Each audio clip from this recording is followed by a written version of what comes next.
I'm very much against a work-life balance conversation at all. Your professional life should make your personal life better, and your personal life should make your professional life better. Josh Horowitz hates the word entrepreneur, even after building the experiential agency Fake Love and selling it to the New York Times. He's always seen himself less as a businessman and more as a builder of artful experiences that bring people together. So when he walked away from the company he'd spent his career building, it wasn't just a professional pivot, it was a reset of his creative vision and personal identity. You have to stay uncomfortable. If you're doing the same tried and true thing over and over and over, probably your stress level is down. I don't know what it's like not to run on adrenaline and stress. On today's episode, we dig into the unexpected detours that followed his exit from Fake Love and led him to launch his new company, Present, how self-awareness became his greatest strength, and why sometimes the smartest move you can make is knowing when to walk away.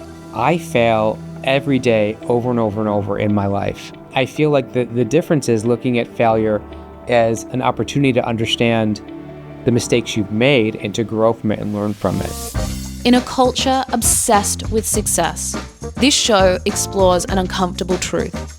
It is failure, not success, that shows us who we really are and teaches us what to do next. I'm your host, Alanna Lynch, and this is Fail Up. Josh, welcome to Fail Up. Thank you. Well, thank you so much for coming. Yeah, thank you for having me. Yeah, we're just starting everyone with like a little bit of like meet cute. How do Sure. We have actually a really juicy meet cute, so this will be a fun one. Yeah. But you go. Yeah. You go first. Well, I think how we know each other and how we met are two different things. Yeah, that's true. Yeah. That's true. So we know each other from working together at the New York Times, right? Yeah. So after they acquired so Fake Love was actually the second agency they acquired. Yep. Prior to that, they had acquired Hello Society, which was influencer-based, and then they mashed them up and merged them together. At which point, you moved over from CEO of Hello Society to replace me as CEO of Fake Love, when I moved over to being more growth-focused. Mm-hmm. But that's not how we met. We met years... Yeah, that's true. Yeah, we met years before that in Miami. My God, yeah! At the Ad Age... Small Agency of the Awards, Year. Yeah. Oh my God, I almost forgot that for a second. No, and when we first met, I'm like, I know this woman from somewhere. And then I went home and I found the Chandelier managing director... My business card. Yeah, the pink card. Oh my God, so good. Oh, those business cards were so good. They were like really nice and thick. Mm-hmm. I remember that, because I was with Lauren Prince. You guys, There's two of you, yeah. Lauren Prince and I were there. I think we'd won like silver or something, but anyway. We won Small Agency of the Year. You beat us.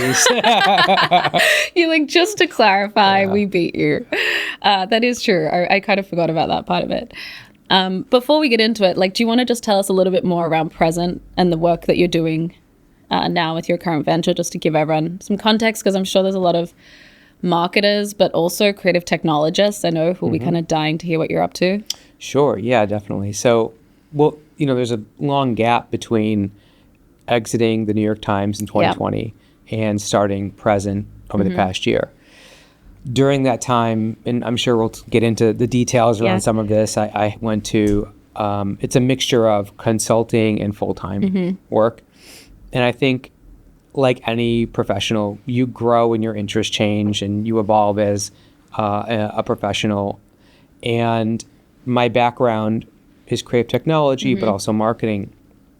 And Fake Love at the time was really focused on creating, I think, really innovative ways to engage audiences with experience design and technology.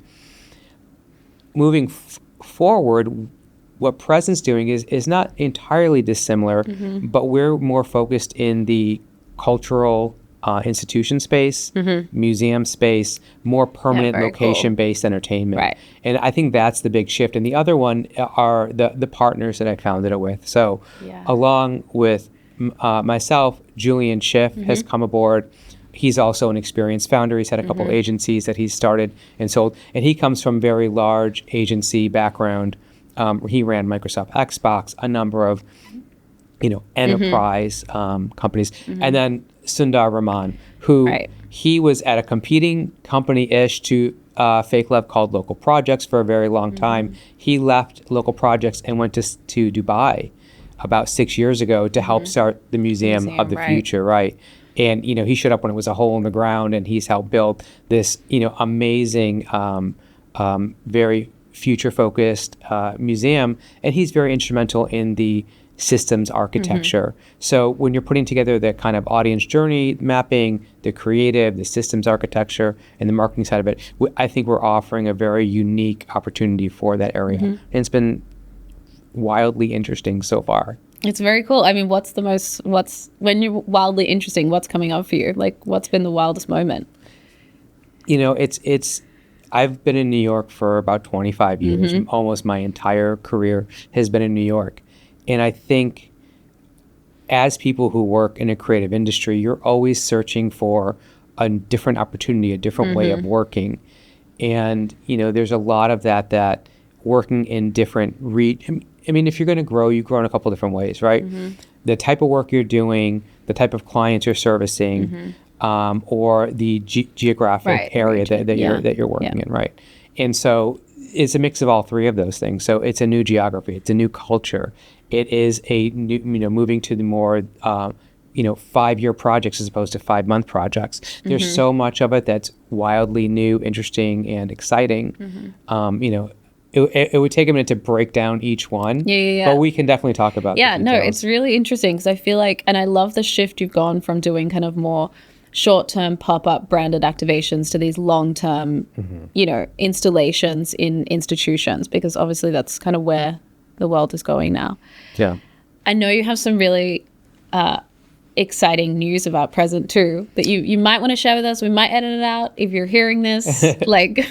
Mazel, it's happening. It is exciting for us. I mean, so Fake Love was started bootstrapped, right? It was myself and a co-founder.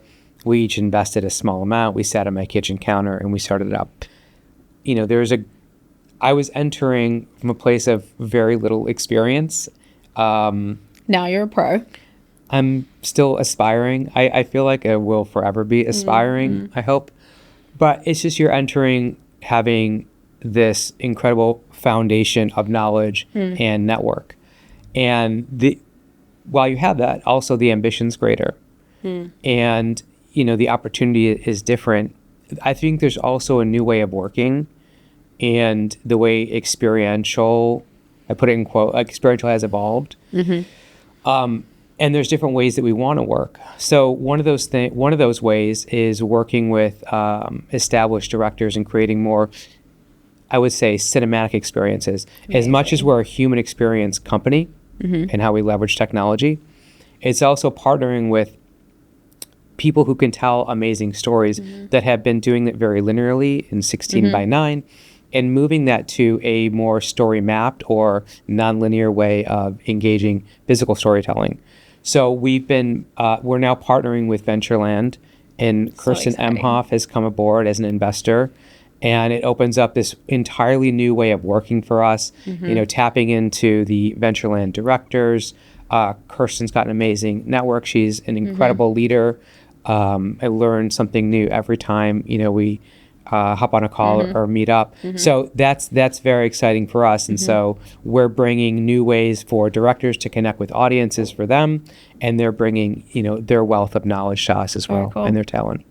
How do you decide who the right partner is? You're saying on the client side or on the creative side? On the investment side. That's a good question. I think there's, it's funny. So we both had the same kind of manager at the New York Times, so Amber. And one of the things that she was very helpful for me to understand was that, not every opportunity is a good opportunity. And so there were projects where I would look at the budget and say, this is amazing, we're going to make X amount. And then you look at it and say, well, the opportunity cost is X, and it's going to. And so you need to look at what there's money, but there's also, I think, ethical advantages. I think that there's skill, there's talent, there's a lot that goes into it. And so it's finding partners that have a shared vision with you. Totally. That will fall. I mean, we've turned down investment, which is a crazy thing for me to say now. It feels crazy. But yeah, we turned down other investment to partner with Ventureland because they very much share a creative vision with us, an ambition. So important. I'd love to just like take a little trip down memory lane, Josh. Sure. Memory lane. Just obviously so many people listening will be super familiar with you, but if not, just where did you grow up? What were you like as a kid? I know you're a native New Yorker, which is such a rare, like whenever I meet people that grew up, you grew up in the Rust Belt. I grew Rust up, Belt, that's right, but you've been here Belt. forever. I've been here for... I say that like I know where it is. No, my daughter's a native She's New Yorker. a native New Yorker, and she lets me know that. But I feel like you feel like a New Yorker to me. Yeah, I'll take it. Sure, take it. Yeah. 25 years, come on. 25, yeah. What did Carrie Bradshaw say? We were here for 10. I took it at 10 years. I was like, it's me. It's my whole identity now. No, I actually grew up in a very small town. You did? I grew up in a town of, 50,000 people called Irondequoit. Irondequoit, which is, it's an Iroquois word. So it's, First Nations people. Okay. It means where the water meets the land. It's actually on, love it. It's on the kind of the coast, the shore of Lake Ontario, one of the Great Lakes. Beautiful. Yeah. The nearest large city is Rochester. Oh, yeah. So I grew up near there. And then, I came down here to go to NYU. You're an NYU kid. I am. And then I just never left. That explains so much. Does it? I'm just that doesn't sound like a compliment. I'm just joking. I just love saying stuff like that to people and be like, what does that mean? Oh, yeah, that makes sense. Yeah. Explains so much about you. That tracks. I mean, are there any experiences you've had living, there that kind of shaped your career? Shaped my career. I think it shapes me as a human. Yeah. I really dislike this idea of like, here's your life and here's your career. I like the work-life balance conversation. I'm very much against a work-life balance conversation at all. And if you're one of those work-life people, like I fundamentally disagree with that. You spend so much of your life, unless you're from a very different privilege, you're going to spend a lot of your life working. And my belief is that unless you're a rich kid from NYU. Sure, yeah. unless you're my roommate, you're going to spend a lot of your life working. And my belief is that your professional life should make your personal life better. Totally. And your personal life should make your professional life better. Because if you're not doing the kind of work that you love, you will never be successful at it. You won't have that drive and that care, and it shouldn't. There's stressful times. There's times when you just wish that you were not doing the thing you're doing. But ultimately, it needs to be rewarding in a way that feels fulfilling. And I think that's also part of my journey from moving from, and I still work in marketing and advertising and selling brands, but this kind of evolution of moving only from selling and marketing and pop-up into more meaningful and purposeful museums and cultural institutions. Like right now, we're working with the Detroit Institute of Art. Yeah, very cool. And so I think that is kind of hopefully like anyone's life, like anyone's journey, and like anyone's career. It evolves over time. You find more meaning, you find more purpose in the work that you do. What do you think is the kind of meaning and purpose you're pulling from your work at the moment? I'm sure that changes kind of over time too. I think that the way that we execute the work changes, of course, right? But I think that or at least I believe that the mission my personal mission, I think it's important to also have, of course, any company has a mission and a vision, but as a person, especially as a creative, you need to have a personal mission. Mine is, and this is something I thought about very deeply in undergrad. My undergrad is fine art, drawing and painting. My graduate degree was advanced digital applications and creative coding. But amazing. I think that art and artful experiences are a universal language, right? It's the reason I can walk into any museum in any country. I can go to the Met, and I can see people from around the world, and maybe not all of them speak the same language, but we can look at a piece and we can share an emotional connection to that piece and to each other. And so I do believe that experience design whether that's through the lens of creative technology, artful experiences, sculpture, whatever it's going to be. It is a way to find those universal connections that tie us all together through this emotional context. I love it. I was listening to an interview this morning as we were stuck in torrential rain in the cab for 2 hours. Very moody. Very moody this morning.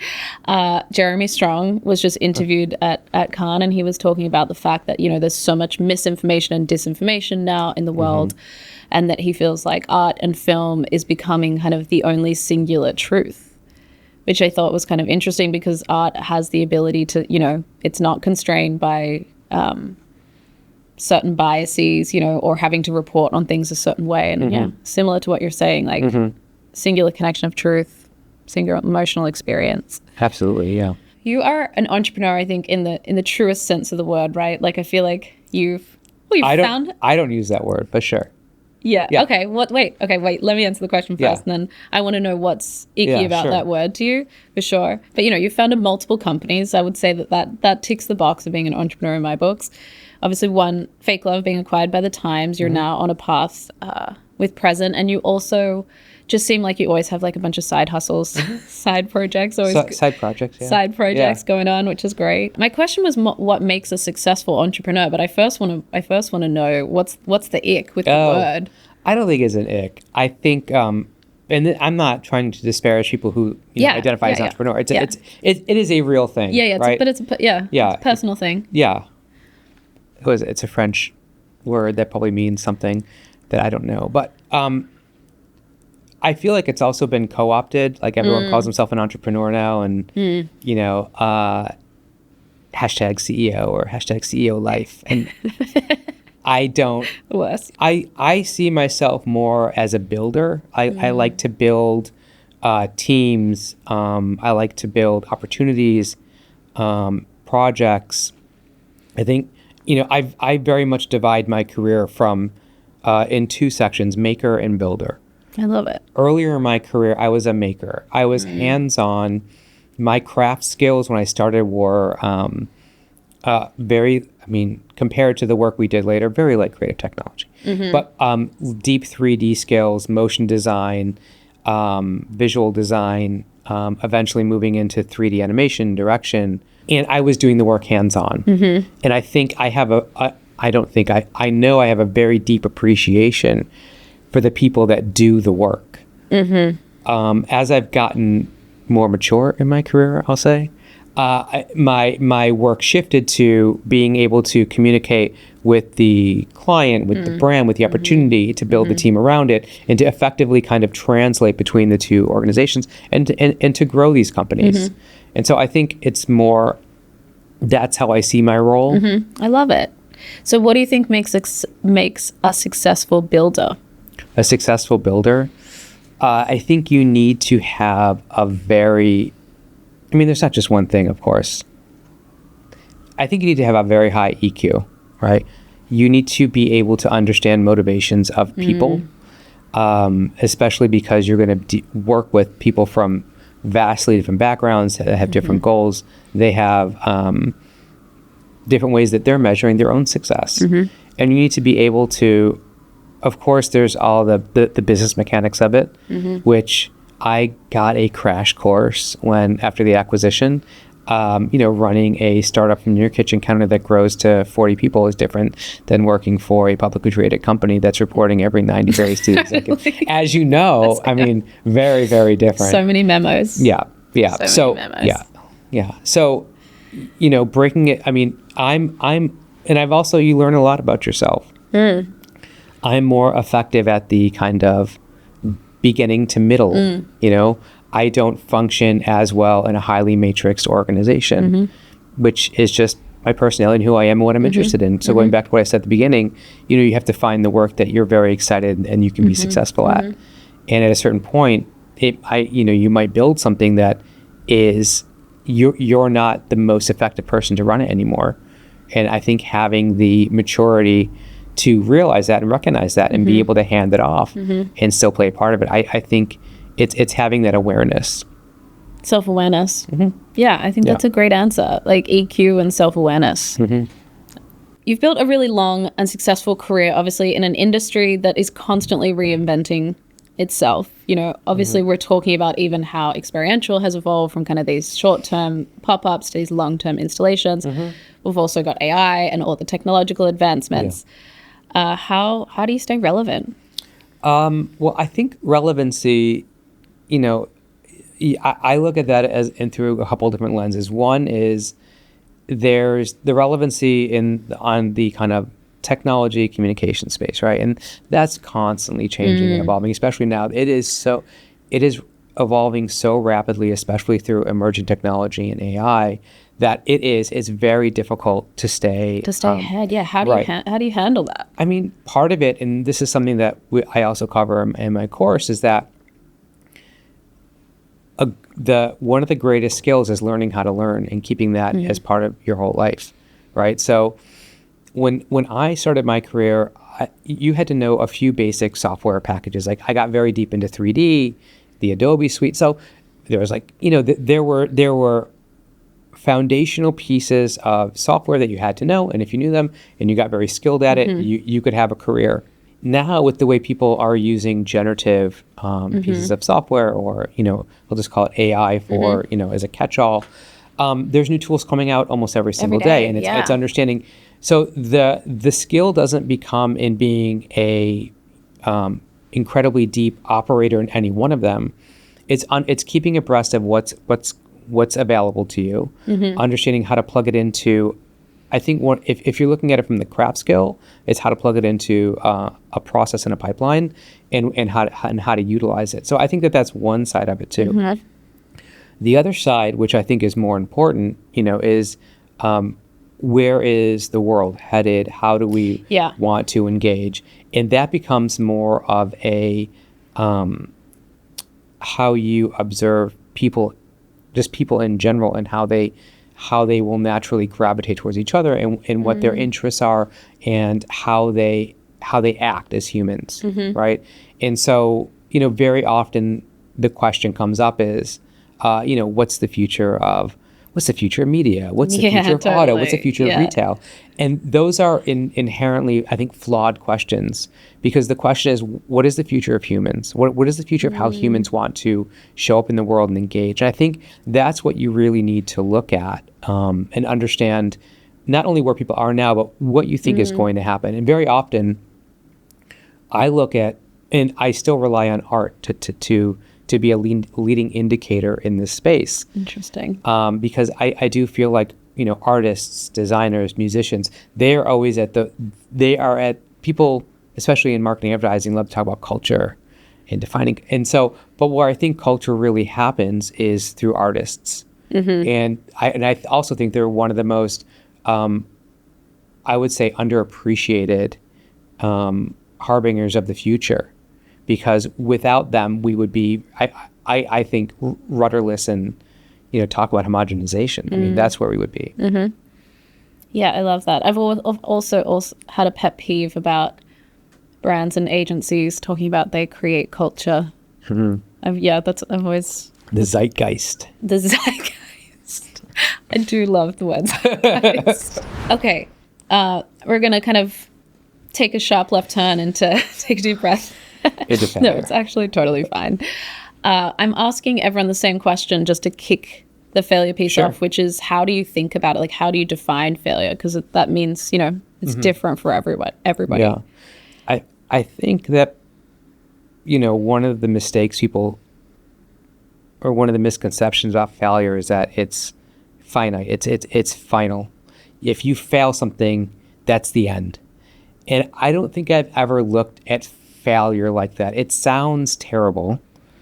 Obviously, it's, you know, got an incredibly negative connotation with it, but I fail every day over and over and over in my life. I mean, I feel like the difference is looking at failure as an opportunity to understand the mistakes you've made and to grow from it and learn from it. So I don't see failure as something fatal. I see failure as the opportunities to understand how to make something better. Oh my God, I love it. Okay, great. No, I mean, that's the premise of the podcast, right? Okay, like, good. you know, it's like that it's not final, it's not fatal, and that there is a rebound. When you think about that word, what comes up for you? Like, what if I was like, you're a failure? Then I mean, that'd be pretty aggressive. Yeah. But even if you just think of the word failure, who are you, my mom? What comes up for you when you think of it? Oh, as like everything that I think about at 11:45 at night when I'm trying to go to sleep. Yes. What else do you do at that time? Is that when you go through your daily failures? Yeah. Me too. Doesn't that? Oh, Yeah. not even daily. What happened when I was 8? What did happen? Why when did you you were do 8? that? What did happen when you were You're 8? an idiot. No. Sorry, what was the question again? What emotions come up for you? Oh, I mean, it's probably not dissimilar from other people. It's embarrassment. It's, no one wants to fail at anything. Yeah. But also, I also think about the thing that I try to encourage myself with is to think of other people's failures that I've witnessed, and I can't think of them because it's not as important to me as it was to them. And then I think, okay, well, hopefully no one remembers that either. Oh my God, that's actually, because my next question was like, how do you work through those uncomfortable feelings? That's my trick. That is such a good trick. Yeah, because it's so true. We're so all in our heads. Yeah. And no one's watching your career as much as No. you are, even your personal life. And, you're like, I sometimes think that too. Oh my God, I haven't hit these certain milestones. And then it's like, no one's thinking about that. No. But I think it also prevents you from doing things, which is the worst thing. Oh, really? And it prevents Talk me to from me doing about things that. all the time. I don't know a better word, cringy, to post certain things. And I am not a social media person, which is... Yeah, you're not super active in socials. I hate it. I should be. It's a part of, what I need to do in my life. And historically with, different companies, you have PR people helping you through that. Yeah. And I had a wonderful conversation with a PR company today, and I will be back on there and posting more. But as a person, I'm also pretty private. And I do think, and I think you'll find this with a lot of people who, as you say, I do have certain skills in networking. Definitely. But I'm also incredibly introverted. Yeah, you are. Yeah. So for sure. It's difficult when you have to, it's a different personality you turn on to go and, and it was difficult, and I'm getting back out there now, but, the pandemic, COVID, it really changed. I was indoors for so long, and then, I transitioned from being full-time and having built this thing for over 11 years into I'm now consulting and I'm working from home. And it took me a while to start to say yes to things again, to saying yes to going out and going to events. And so even this past week, going to the NYU ITP show, going to the Parsons show, I spoke at a Microsoft event not too long ago. I spoke at RISD. You have to say yes to these things to go out and put yourself out there. And I remember I'm on the train going to some why am I doing this? Like, this is going to be terrible. And then you do, and you're like, oh, that was fantastic. And you meet these other people, and you go and you do it, and you have to put yourself out there to do these things. How do you do that when you're not feeling it? You over prepare. I over prepare. Yeah, me too. I don't know. I'm a prepper. I brought a stack of notes behind me. You haven't needed them so far. I'm very impressed. Well, I also didn't realize we're on camera, so I can't bring them out. I had a vision in my head that I was going to have a desk in front of me and I could go through them. Pull it out of me. But the thing is, if you prepare the notes, you also don't need them. Yeah.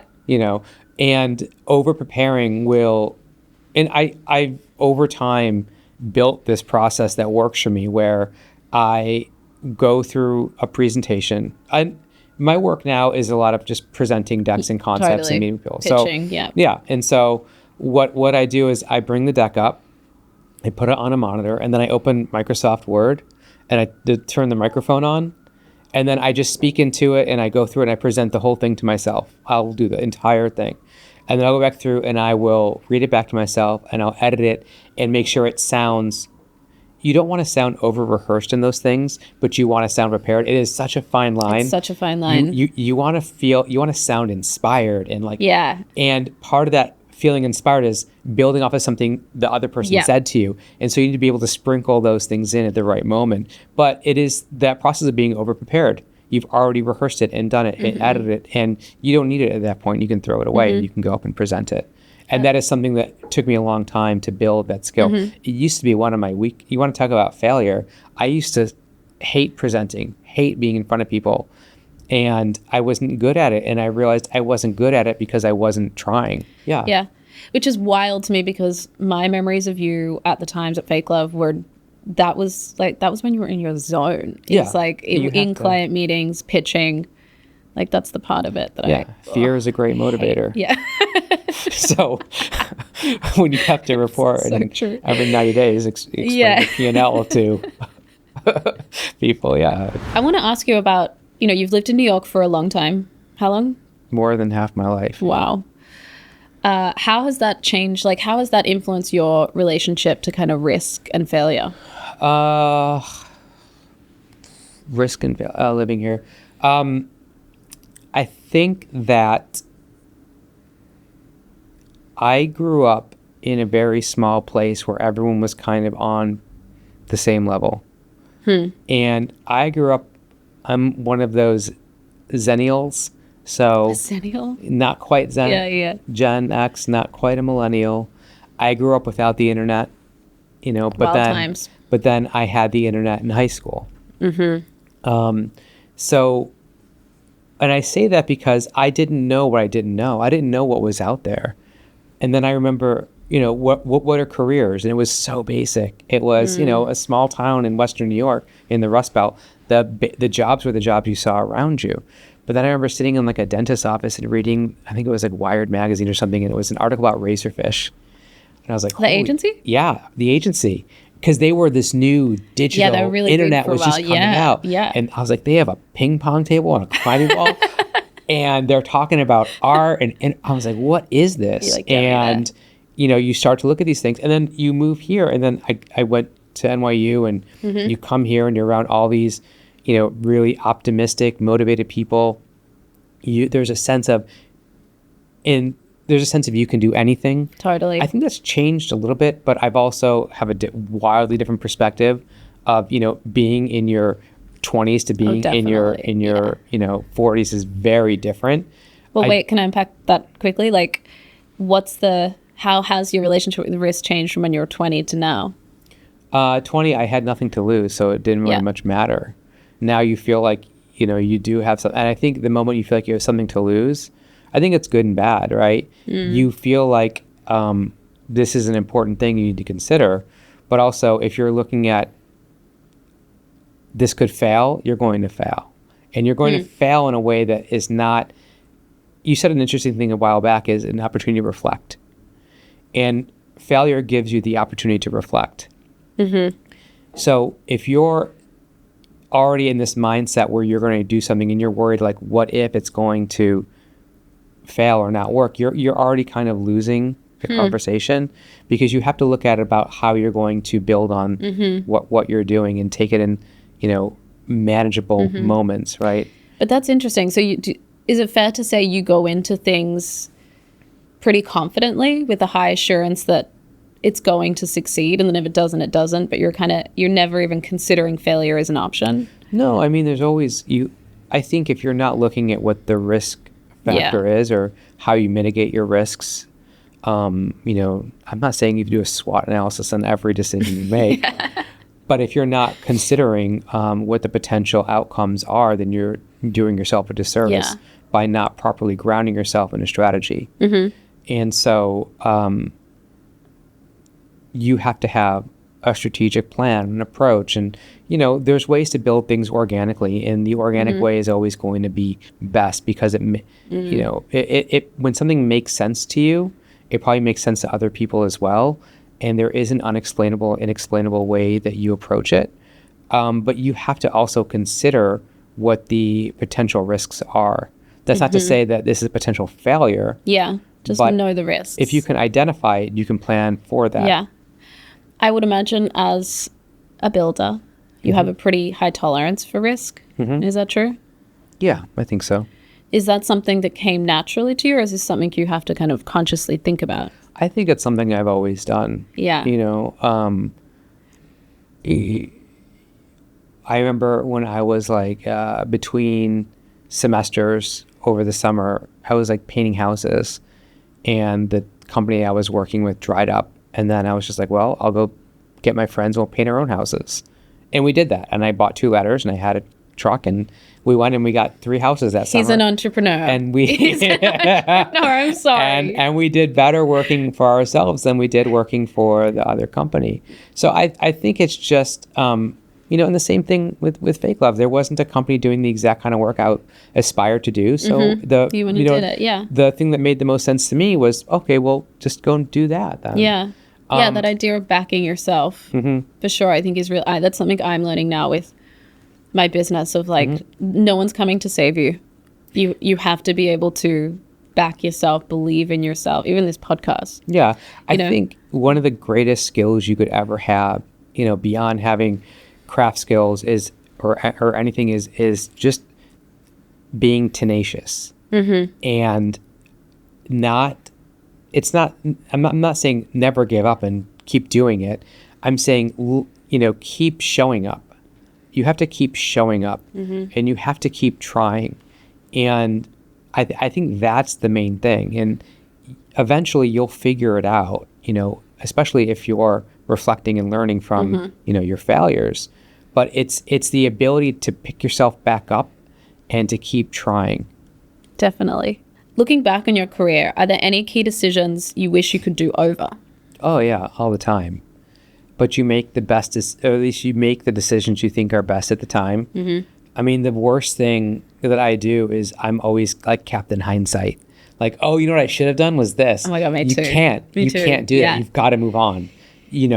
Every single thing is like, I wish I had done that or this, everything. But you can't do that. If you live your life in your rearview mirror, you're not going to be prepared for what's ahead. Yeah. And I know that's like some fortune cookie kind of like advice. No, it's true. I do it too. My therapist has a great line for me for that, which she says, you need to learn how to trust your former self. So it's like, there was a reason you made that decision at that time. And you need to trust that was the best decision for you at the time. Yeah. You could wildly regret it later. Yeah. I mean, and who's to say the other decision wouldn't have worked out exactly terribly. So you hopefully you make informed decisions and I think even the decision-making process for me has evolved. You have to have all the information, all the data, but ultimately you are making decisions with your emotions, with your gut, and you have to trust yourself. Yeah, you have to trust it. I mean, I moved to Pittsburgh for a bit, and we're about to get to that. Oh God! I mean, we could just jump into that now. Yeah, let's jump in. Let's go there. Sure. Because you have a fascinating, obviously founded Fake Love, sell it to the New York Times. You stayed on there for a while, and then eventually almost 4 years. Yeah, almost 4 years, and then eventually wanted to do something else, and you'll tell us what happened. But you found yourself in Pittsburgh, and then back home a year later. It was actually like an interim role there too. For a year, I went to a direct-to-consumer brand called BarkBox. That's right. I always forget about BarkBox. Again, it was one of those things where like I don't have any experience in growth marketing. I don't have any experience in being brand side or being direct to consumer. It's really interesting. Yeah. I'd also just gotten a dog during the pandemic. I got this wonderful Bernedoodle God. I met this guy in my neighborhood. He's like, oh, cute dog. I was like, oh yeah, your dog's great. What do you do? And he's like, oh, do you want to come work at BarkBox? We're building an internal agency. And I was like, oh, I can help you with that. Yeah, like I can do that in my sleep. And so I went over there and again, like really smart people building something new. And it was great. And I stayed there for a year. It went through an IPO. So, which was another new experience. It's I think staying around things that are new and evolving also helps keep you, I think one of your earliest questions were like, how do you stay ahead? You have to stay uncomfortable, I think. If you're doing the same tried and true thing over and over and over, sure, I think it's like probably your stress level is down. I don't know what it's like not to run on adrenaline and stress and coffee. Yeah. That's my happy place. I think that's such good advice though, to stay in the uncomfortable. You have to keep stretching. Yeah, right? It's That's true. How you grow. Because there's a risk. Yes, there's a risk from doing all the uncomfortable things, but there's also a risk for doing nothing. Yeah. There's a risk for staying at the same job for 20 years of, we keep coming back to like opportunity costs, like what could have been. Yeah, exactly. So I did that. And then, so around this time, I think Fake Love was then absorbed into the New York Times. A number of fake lovers, that we now call them ex-lovers, had left, and a number of them had gone to Deep Local. And Deep Local was one of those like friendly competitor companies to Fake Love at the time. I initially in Pittsburgh. They're in Pittsburgh. They're so the founder, I met the founder, Nathan Martin, who's really smart, sharp guy. Built this incredible creative engineering company in Pittsburgh, and we got along really well. And we had like very similar stories in a lot of ways. I'm sure. And I went to Deep Local, ended up moving to Pittsburgh, and it was great and amazing opportunity. But again, not every opportunity is the right opportunity. And it lasted about a year. And living in Pittsburgh was interesting. It was also post-pandemic. And my family and I were playing the game like, what if we lived somewhere else? What if we just didn't do this forever? And I feel like you've been playing that game since I met you. But like we were spending this, like this is also post-pandemic, hadn't taken a holiday in a long time. And we ended up renting this amazing villa in Tuscany for like the whole summer, invited family, friends out there. People were just popping in and out. And we're like, let's move to Pittsburgh. Let's just do it. I feel like sounded good after like a couple of Negronis by the pool. Yeah, no. And so we got home, immediately packed up our house and moved. But I mean, we moved there and, made some good friends. While I was there, I started teaching at Carnegie Mellon. And I still go back there once a week to go teach. And I mean, I could probably get a faculty role. There's no shortage of esteemed universities here in New York City, but I really enjoy the community in Pittsburgh. I love the faculty there, and so I still travel back there. I do, I guess, a super commute. Yeah, it sounds like you've created this amazing community there over this kind of chapter that didn't necessarily work out. Can I dig into the Deep Local a little bit more? Like, sure. When we're talking to prep for this pattern, Well, you told me that when we're talking in prep for this podcast, when I asked you, when did you know that it wasn't going to work out? How far in? And you told me day 2. Well, which is wild. Not really. I mean, it's like there's warning signs, right? It's early. What are they? So, I mean, some of it is just like culture. And I mean, as much as you want to say, companies are built on the work they do, it's really the people there and the culture. Yeah. And I thought, maybe naively that, I ran and built this company that was in the same, world as them. And, obviously it's compatible. It's not. And so I think culturally there was probably some misalignment. And, you already committed to this big decision. So you try to make things work the best you can. But at the end of the day, everyone is professional and grown-ups. And you say, okay, this isn't working the way that we had hoped. Let's talk about how we elegantly exit and make sure that, and so, and that company continues to thrive and do well. And, but also, again, like you can't be really successful in a place where you're not set up for success or feeling like you can succeed. I also think there's a lesson here in knowing when to walk away from something. I think a lot of people stay in, whether it's jobs or relationships, too long because they just feel like I'm in it now. And, there's always, I feel like everyone's like, we need to be ever for at least, it used to be 5 years. Now I feel like it's like 2. People are kind of fine if they're at somewhere for 2 years. But if it's not working, it's not working. Yeah. And sometimes the longer you stay, obviously, the worse it gets. And then the harder it is to leave. Yeah, that's 100% true. Here's a question for you. Like, if someone's in a similar situation to you, how do you, how do you kind of make the decision of when it's not working? Yeah. Like, what are the deciding factors for you? Yeah. I mean, so there's so many other things to consider too. It's, not everybody has the ability to say, well, this job's not working. I'm going to leave it and then I'll figure it out. A lot of people need to figure out where they're going next. And so I would say, think about the things you want to do and find the companies in the community that are doing those things.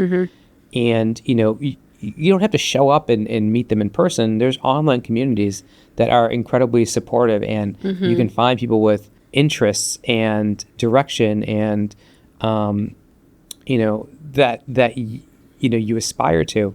And I think that's the best thing to do is you have to, well, what's the phrase? Know thyself. You have to know if it's not working, why, what is it you want different? And then once you actually know what you want, then go find it.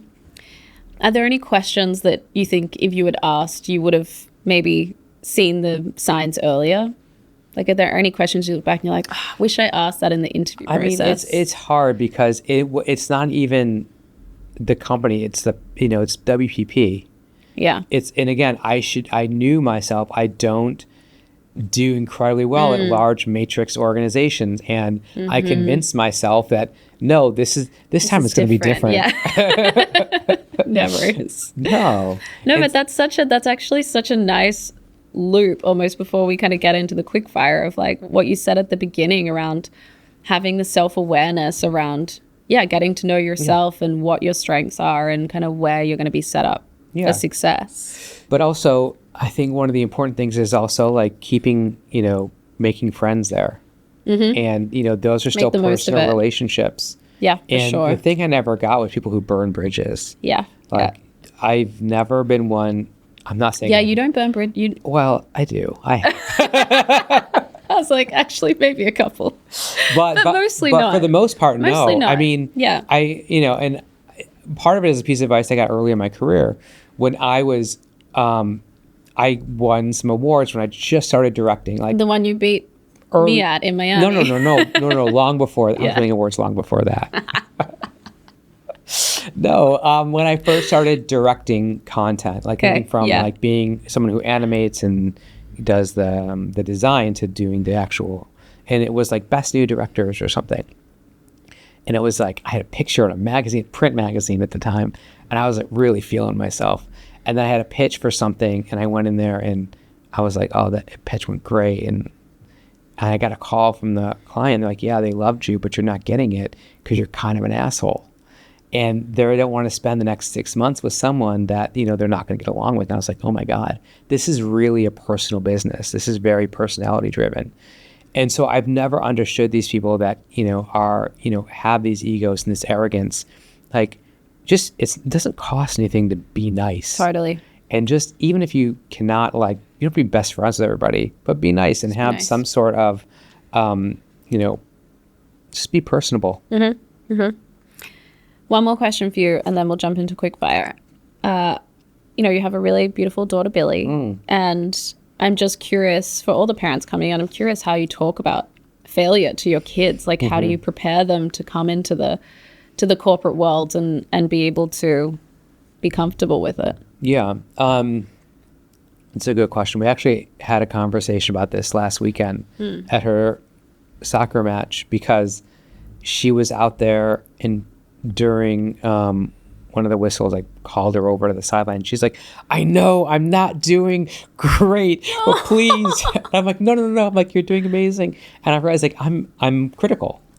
And so I was like, no, just give me a high five and a hug, and you're doing great. Just keep doing it. She's like, really? And I'm like, yeah, really. And she's 10. You need you need positive reinforcement. Totally. But the thing is, and I had to explain this later. I'm like, look, when I tell you. Oh, and after the match, I was like, you did really great. And she's like, but? And I'm like, no buts, because she's used. And you missed that goal. No, she, went back when she did great.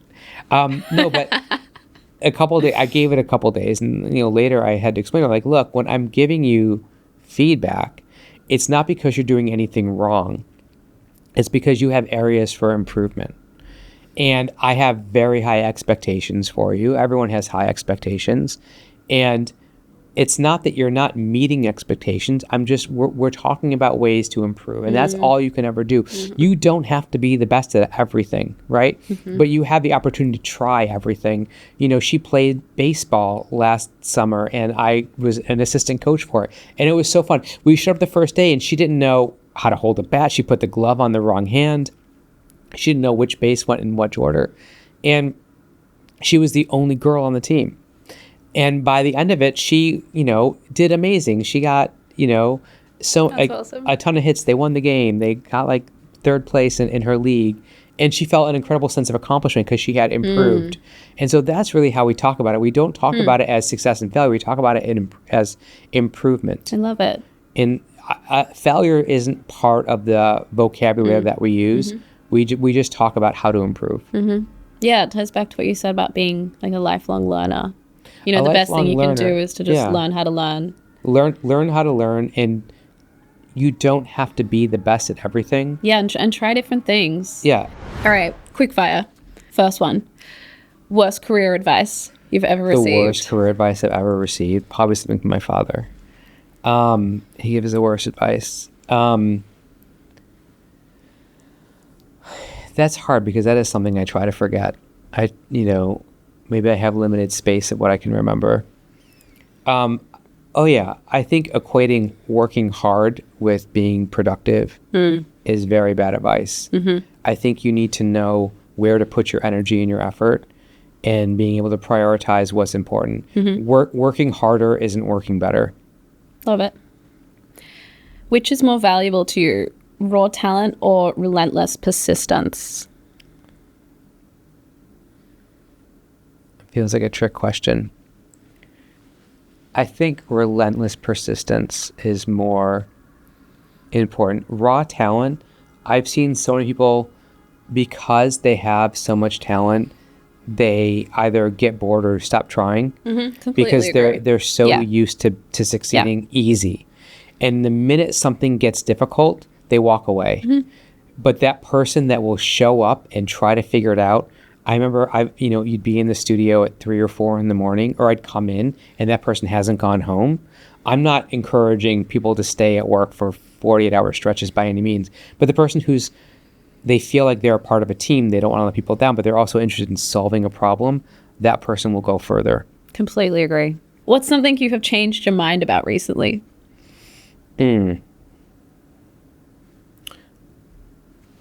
Not drinking. I think, especially working in Saudi, there's no alcohol there. And I think, especially being in New York for as long as I have, you start to equate going out and relaxing with having a drink. Totally. And I think that there is and it's probably part marketing, it's probably just lifestyle, but now I barely ever drink. And it's something I've changed my mind on. It's not something that I actually need in my life. Yeah, it's so many people. I mean, I'm also on a sober journey right now. Haven't had a drink this year. John, who you just introduced me to, also similar. Oh, yeah. Yes, I feel like so many people, I don't know if it's just in our age or it's just in general. Yeah, you're just waking up to the fact that it's just not worth it anymore. What do you think most people get wrong about failure? That it's final. It's final. And that it's a negative bad thing.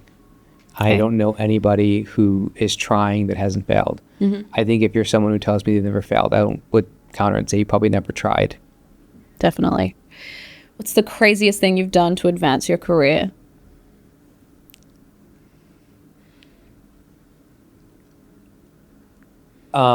Started a company. I think, some of the worst advice, I think, is that there still are 20-year careers where you stay with the same company. I don't think that exists anymore. No. And I think that I saw that early on, that if I wanted to move up quicker, I would have to move out to move up. Right. So I had a job or a role directly out of NYU, and I realized, I can go to this other company. They're still seeing me. I interned there and then I got hired, and they still see me as the guy that was interning. I went somewhere else and I moved from junior to being mid-level from one day to the next. Nothing fundamentally changed about me from Monday to Wednesday.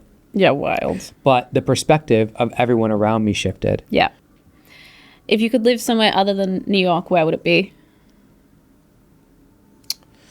Ooh, do I still have to work? Or like, what kind of lifestyle are we talking about here? Either. If I it's tough. Still always play that game. I really like Rome. I do.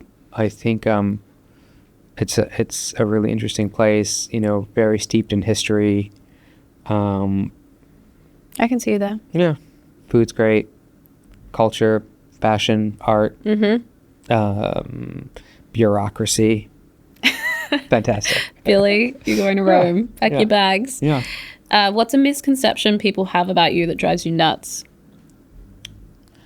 I don't know. That's a good question. What kind of misconceptions did you have about me? Oh, no, you have to answer. I don't know what they are. I think, I don't know. I really don't know what kind of preconceived notions people carry into having a conversation about me. If they have, they haven't expressed those to me. Interesting. Okay. So now you. My misconception...